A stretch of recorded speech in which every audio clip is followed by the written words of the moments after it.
In this video, we'll see a crazy, cool idea. This guy wants a unique cell phone holder. After getting a metal rectangle with an S engraved on it, this creative young man places the brick in a container and makes a mold using silicone. Then, he fills it and paints it. The idea is to make it look like a brick, albeit a lightweight one. Well, carrying a brick is not cool at all. On the hollow side, he covers it with a piece of checkered fabric, which can be from a recycled shirt. On the outside, he fits a metal lid with some rings. As a final touch, he adds the rectangle with the engraved S, which he fills with glue. Okay, it wasn't the S for Superman. He then sticks his cell phone case to it. It may seem like a crazy idea, but this guy sure knows how to rock a mini cell phone bag. Why is this girl putting silicone in her ear? Let's see. Oh, she made a mold of her earphones. So she is going to make something related to them. Then she fills it with gypsum.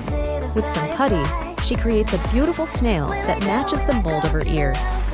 Next, the girl makes a silicone snail. To make it look more realistic, she glues his little house on top. Do you like snails? I love them. Now she has super cute and custom-made earphones. Tell us in the comments what you thought of this idea. This dude is about to upgrade his phone case.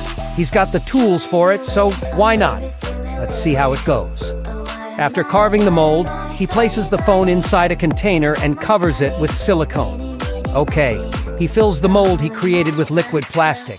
He uses carbon fiber strips and epoxy resin to cover the plastic mold.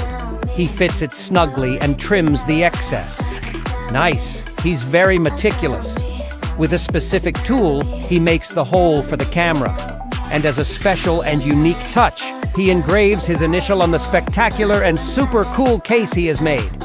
What do you think of his idea?